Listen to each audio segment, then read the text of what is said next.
12 years, Allie. That's quite a stretch to serve as an assistant. The words drifted over the polished glass desk like venom wrapped in velvet. I stayed perfectly still, my mouth rigid, eyes fixed on the man I had answered to for almost a decade, Vice President Marcus Grant. His voice was casual, even friendly on the surface, but the weight behind his words pressed down on me like a heavy stone I already knew. The signs had been mounting for months. Meetings I always attended suddenly canceled, accidental exclusions from department-wide emails, hushed conversations stopping as soon as I entered the room. And of course, the new favorite, Caleb, fresh from business school, louder than necessary, always hovering near Marcus with a coffee cup and compliments ready. I replied calmly, folding my hands neatly in my lap despite the pounding in my ears. "Is this effective immediately?" Marcus seemed almost relieved I wasn't breaking down or shouting. "That just wasn't my way. You'll get 2 weeks severance. HR will help you wrap up by day's end. And for what it's worth, ally, this isn't personal." Of course, it never is. That's what they always say when they cut you loose without hesitation. "I see," I said, rising smoothly to my feet. "Then allow me to be the first to congratulate Caleb." Marcus cleared his throat, clearly uneasy with my calm. "He's got potential, and we need people who think big and say yes to everything," I added with a faint smile. "I'll gather my things." I extended my hand across the desk. Marcus hesitated, then shook it. His grip was firm, but there was a slight tremor. Maybe deep down he knew this wasn't right, yet he did it anyway. The office door clicked shut behind me as I left. Walking down the hall, past cubicles buzzing with whispers already, I didn't meet a single gaze. Not yet. My desk was as orderly as always. I pulled out a cardboard box I'd kept just in case you don't survive 12 years in corporate without preparing for sudden ends. As I packed my notebooks, my eyes caught the USB drive tucked in the far left drawer. Black, unmarked, plain, I'd built the company's internal tracking and inventory system over 6 years. Not part of my job description, but I did it because no one else could every fix, every custom patch, every update was stored on that drive. I hadn't touched it since Caleb started shadowing me. I slipped it into my bag. "Ally, it's Jenna from compliance," came a hesitant voice at the edge of my cubicle. Her face looked pale and confused. "Is it true?" I nodded once. "It is, but why?" "Apparently, assistants don't get promoted," I said steadily. Jenna looked horrified. "But you do everything. Half this department would fall apart without you." This time, I smiled more genuinely. "Well, I guess we're about to find out." Heading toward the exit, a familiar lump rose in my throat. I wasn't just leaving a job. I was leaving a part of myself. 12 years of loyalty, of solving problems before they reached anyone's desk, of cleaning up messes no one even knew existed. No performance review. No thank you. Just a handshake and a closed door. The parking lot was unusually bright for a Friday afternoon. I sat in my car for a moment, letting silence wrap around me like a heavy blanket. My phone buzzed a message from my sister. "Lunch this weekend? You've been MIA lately." I stared at it and exhaled slowly. I hadn't told anyone what was happening. Not yet. I wanted to process it alone first. Back at the office, I pictured Caleb sliding into my chair, booting up the system I'd spent years building. He had no clue how much was custom-coded, no idea how fragile it was without proper maintenance, and no idea that the only person who truly understood it had just walked out the door, quietly smiling with a black USB in her purse. That night, I poured a glass of wine, opened my laptop, and logged into a private backup account I'd set up years ago. The one no one knew about the system was stable for now, but if anyone made even a small change in the wrong module, tomorrow was going to be interesting. The next morning, I woke early out of habit more than anything else. 12 years of routine doesn't vanish overnight. Sunlight filtered through the curtains as I sipped coffee and opened my laptop. No alarms, no urgent emails, no long to-do list waiting. For the first time in over a decade, the day was completely mine. Yet something buzzed inside me. A strange tension, like the charged air before a storm at 9:13 a.m. It began. My phone lit up with a flood of messages. Jenna, Allie, something's wrong with the system. Files are missing. Ben from IT. Hey, weird question. Do you remember how the inventory software logs updates? We can't access anything after Q3. Tomorrow, accounting emergency? Are you available to talk, please? I leaned back calmly. I wasn't gloating or angry. I just felt inevitability, like watching dominoes fall that someone else set up. Here's the thing. The custom system I built worked perfectly. If you understood the details, every quarter had a scheduled update. Every month required manual data reconciliations to trigger, or the cascading backups locked up. All documented in a guide. Caleb bragged he didn't need to read. My phone vibrated harder. Jenna, Marcus is losing it. System crashed. They can't process orders. Help. Seconds later, another message. Unknown number. Ally, this is Marcus. Call me immediately. I smiled softly and set the phone down. It kept buzzing. Relentless, desperate, I watched, until it finally stopped, leaving heavy silence behind at 9:57 a.m. The corporate website went offline by 10:15 a.m. Marcus's direct line was ringing off the hook. Vendors, clients, departments needing access to inventory data. They couldn't get pure chaos. And I wasn't even there. I wasn't out to sabotage anything. I had simply left. The house of cards Marcus built on arrogance and favoritism collapsed the moment it lost the one thing he underestimated: knowledge. At 11:06 a.m., sitting in my favorite cafe with a second cup of coffee, I finally opened the email Marcus sent. Subject: Urgent. Request for assistance. Ally, I realize yesterday's conversation was abrupt. However, given the unexpected technical issues we're facing, I would greatly appreciate any documentation, notes, or guidance you can provide on the tracking and inventory systems you managed. This would be a huge help for both the team and the entire company. We're prepared to compensate you fairly for your time. Please get in touch as soon as you can. Regards, Marcus Grant, VP of Operations. I read the message twice, relishing the irony. 12 years gone, and it only took a single day for them to recognize the value they'd carelessly discarded. I glanced at the clock. 11:15 a.m., just around the time corporate would be convening the emergency crisis meeting, the one I would have normally organized, prepared notes for, and calmly led through the solution steps. But instead, they had Caleb. And from Jenna's texts, Caleb was already blaming the servers, IT department, and even the outdated system, never admitting he never bothered to truly learn how it worked. I closed Marcus's email without replying. Some lessons are best learned the hard way. By noon, LinkedIn was buzzing with whispers of layoffs. Client delays piled up. The company's biggest client, Eversource Logistics, reportedly canceled a scheduled meeting, citing concerns about technical instability. I didn't celebrate or dance around my apartment. Instead, I felt a quiet satisfaction, not because they were struggling, but because truth eventually comes to light. The problem wasn't me, it never had been. The problem was their culture, rewarding noise over loyalty, flash over substance. I'd been the steady foundation they ignored until it disappeared. Now they were sinking fast, trapped in quicksand. With every desperate email and frantic call, my phone buzzed again. Another message from Jenna. Just a heads up, Marcus got called into an emergency session with the CEO. People are furious. They're asking why you weren't promoted instead of Caleb. I smiled faintly, picturing Marcus sweating through his $1,000 suit, scrambling to justify his reckless choice. The river was rushing faster now, pulling everything unstable downstream. But like my father used to say, and I was finally starting to understand, the rocks stay steady, and I was steady, steadier than ever before. By Monday morning, the damage was beyond control. The client portal was down. Internal systems were partially restored, but riddled with errors. Deliveries were delayed. Orders duplicated, lost, or worse, sent to wrong locations. Vendors were furious. Clients panicked. Inside the company, Marcus Grant went from smug and composed to visibly unraveling. Jenna kept me updated like a frontline dispatch.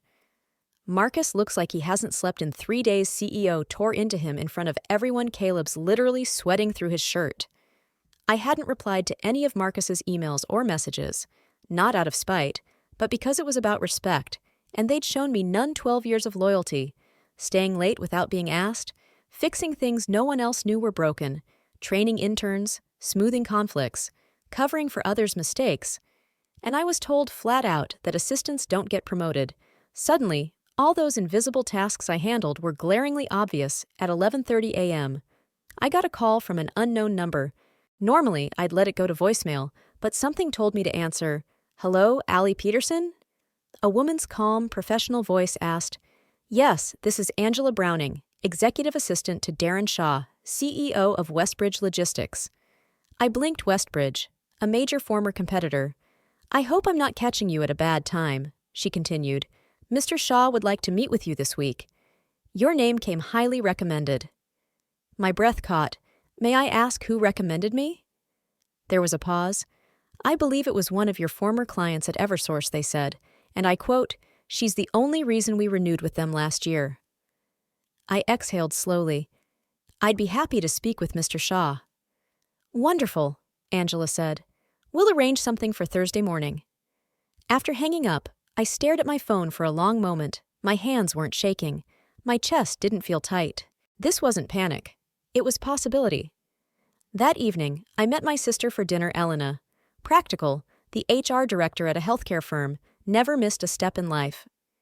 We sat in a cozy Italian restaurant near the river, the kind we used to visit as kids when life still seemed fair and sensible. She listened quietly as I recounted everything: the firing, the system crash, the aftermath. Then I showed her Marcus's cold, detached termination email, as if written for a printer, not a person. Her eyes darkened. "You know you could sue," she said, slicing her pasta with surgical precision. "Not just wrongful termination, but discrimination. 12 years without promotion. That's no coincidence." "I don't want to sue," I said softly. "I want to build something better." She raised an eyebrow. "Meaning?" "I want to work somewhere that values what I do, where I'm more than just a background character. Somewhere I can grow, lead, and be truly seen." She nodded slowly and smiled. "You always did like fixing broken systems." "Only when they're worth fixing," I replied. We clinked our wine glasses over that. The next day, I got another email. This one from Paula Hensley, a senior director I supported years ago before she changed departments. "Ally, I just want to say I'm sorry I should have spoken up when I heard what Marcus did, but I was scared of making waves, risking my job. It wasn't right. Everyone knows it. You were the glue. Whoever you work for next will be lucky to have you. If you ever need anything, just say the word." It made me pause. I'd spent years thinking no one noticed, that everything I did was invisible. But invisibility doesn't mean absence. People notice when you're gone, especially when the system you held together starts to fall apart. That afternoon, I logged onto my laptop and began updating my resume. It had been years I quietly toggled my LinkedIn, open to work setting to public within an hour. I had 3 messages by morning. 10. The world was opening up like never before. Not because I shouted or burned it down, but because I quietly walked away from what didn't value me, letting my work speak loudly, and it was speaking loud. The Westbridge Logistics building was everything Summit Edge wasn't. Modern, open, inviting reception greeted me by name and offered espresso as I waited.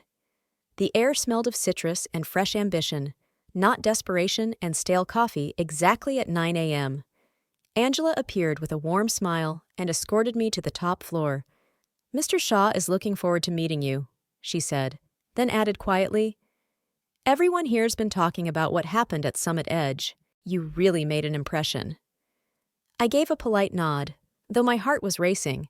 Not quite nervous, but after being dismissed as just an assistant for over a decade, walking into this meeting as a sought-after candidate felt unreal. Darren Shaw stood as I entered his office, tall, in his early 50s, wearing a blazer with no tie, confident but never arrogant.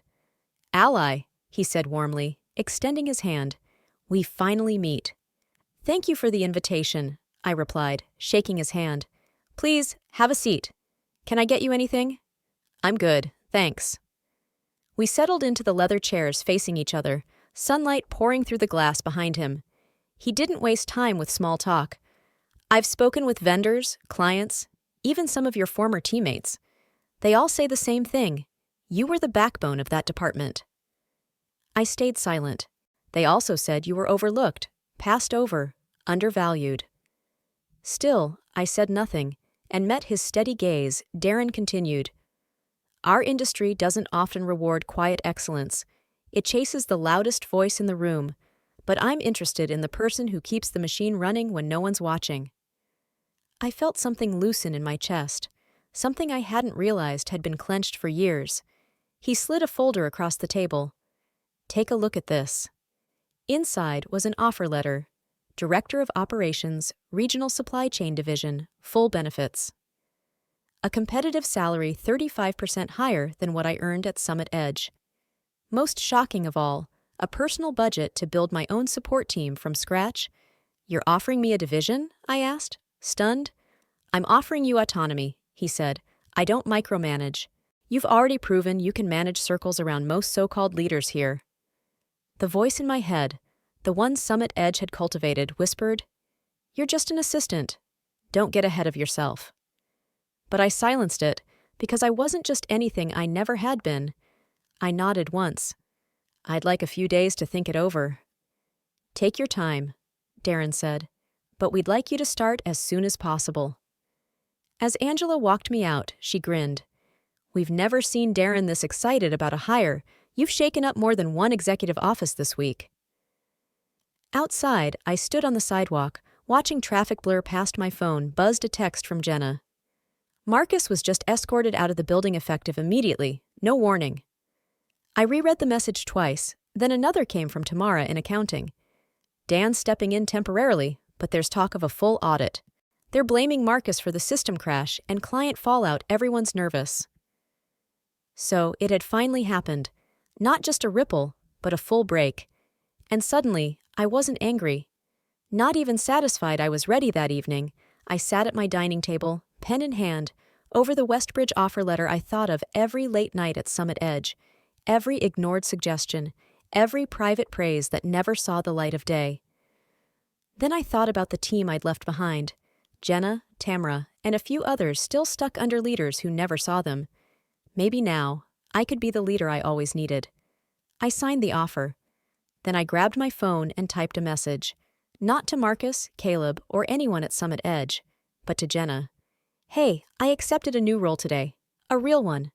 They're giving me a budget to build a team from scratch. If you're interested, I want you with me. 10 seconds later, name the time and place I'm in. I smiled, sent 2 more messages, then opened my laptop and pulled out the list I'd quietly kept for years, the names of people who deserved better. 3 weeks after signing with Westbridge, I stepped into my new office, a corner suite on the 5th floor, overlooking the city skyline. The nameplate read Allie Peterson, Director of Regional Operations. I stood for a moment, letting it sink in. I hadn't been handed this role. I had earned it, and more rare than a promotion, I had trusted a new company, a blank slate, a team to build from scratch, and I already knew who I wanted first. Jenna was the initial hire. She resigned the day after I messaged her. Didn't even wait 2 weeks. She didn't need to. Tamara followed. Then someone from IT word spread quickly, as it always does in our industry. I didn't poach anyone. I simply offered something better. Respect, a voice, a seat at the table. I held interviews, reviewed applications, but half the candidates were people I'd worked with before, people who'd seen how I operated quietly, efficiently, without ego. By month's end, my team was assembled. Sharp, loyal professionals overlooked for far too long. At our first meeting, I stood in a bright conference room, marker in hand and purpose in my heart. I'm not here to micromanage, I said. You know your jobs? You've done them for years without credit. What I want to know is, what tools do you need to do them better? That sparked 2 hours of honest, passionate conversation. We talked about broken workflows, outdated software, communication gaps, and burnout from carrying departments that never thanked us. We didn't just build a new structure, we tore down the old one brick by brick and built something better. Meanwhile, Summit Edge was bleeding. The week after I started at Westbridge, Eversource Logistics, a major client, pulled out completely. A quiet exit, no press release. Just silence. Jenna grabbed coffee with an old friend still at Summit Edge. The gossip came like a flood. Marcus was fired. Caleb was reassigned to a meaningless project. The CEO was furious. The board launched an internal investigation. Someone anonymously sent HR copies of internal emails. Mine included Marcus's cold dismissal, refusal to promote longtime employees, cover-ups when systems began failing. I never found out who sent them, but I had my suspicions late one afternoon. I got a call from an unfamiliar number. Ally? A hesitant voice said, "It's Dan from Summit." I hadn't spoken to him since I cleared my desk. "I'm sure you've heard everything," he said awkwardly. "We've taken some big hits." I didn't respond. I just wanted to ask, off the record, did you send those emails to the board? I smiled, though he couldn't see it. "No, Dan, but I'm glad someone did." He sighed deeply. "We were wrong about you, about a lot of things." I said nothing. "We want to make things right." I glanced around my office, the plants by the window, the framed message Jenna left on my desk that morning. Real leaders don't need titles, but now you finally have both. "Thanks, Dan," I said softly. "But I already am." Then I hung up that Friday. Our team gathered at a rooftop bar to celebrate the end of our first month. We laughed, shared stories, and talked about things that mattered. Not just numbers and deadlines, but our goals, dreams, and how truly seen everyone felt for the first time in years. "Summit Edge used to be my plan for the next 10 years, Jenna said, sipping her wine. "Now, I can't believe I stayed that long." "You stayed because you believed in the work," I replied. "We all did." "And now?" Tamara asked. "Now," I said, "we do it on our own terms." The sun dipped beneath the city skyline, and for the first time in ages, I didn't feel like I had to prove myself. I didn't feel small or replaceable. I felt exactly who I'd always been, capable, steady, and finally in a place that recognized my worth. 3 months into my new role, Westbridge's quarterly report went public. A 32% increase in regional efficiency, 2 major accounts acquired from competitors, and employee retention at an all-time high. At the bottom of the internal announcement was a note from CEO Darren Shaw. "Exceptional leadership begins with those who understand the work. Allie Peterson and her team exemplify what happens when you recognize talent and trust it. This is just the beginning." I stared at those words a long time. This is just the beginning. After 12 years of being background noise, I was finally part of the conversation. 2 days later, while reviewing a logistics proposal, a news alert popped up on my phone. Summit Edge to be acquired by Global Axe Freight Systems, following client losses and internal turmoil. I clicked the article. It read like a typical corporate obituary, quotes about strategic partnerships and refocusing priorities. But between the lines, the truth was clear. They'd lost 5 major accounts in 6 months. 3 had followed me to Westbridge. The others quietly left after realizing no one left truly understood the systems, processes, or people. Caleb had left the company a month ago. Dan had retired early, or so they said. I didn't feel triumphant or cruel satisfaction. I felt confirmed everything I endured, every quiet frustration and overlooked contribution. It had meant something, not because I tore it all down, but because I chose to build something better. That evening, I received a message from someone I hadn't heard from in over a year. Barbara Kent, former HR coordinator at Summit Edge, who left shortly after me. Rumor had it she thrived at a startup. Her message was simple. Saw the news. They finally saw what happens when you fire the foundation proud of you. I typed a reply, hesitated, then deleted it. Sometimes silence is the most honest response. 3 weeks later, I was invited to speak at a regional leadership conference on quiet leadership and lasting impact.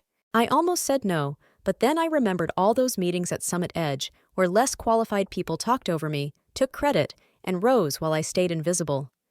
And I realized I wasn't invisible anymore. So I said yes. Standing before 200 executives, I told them my story.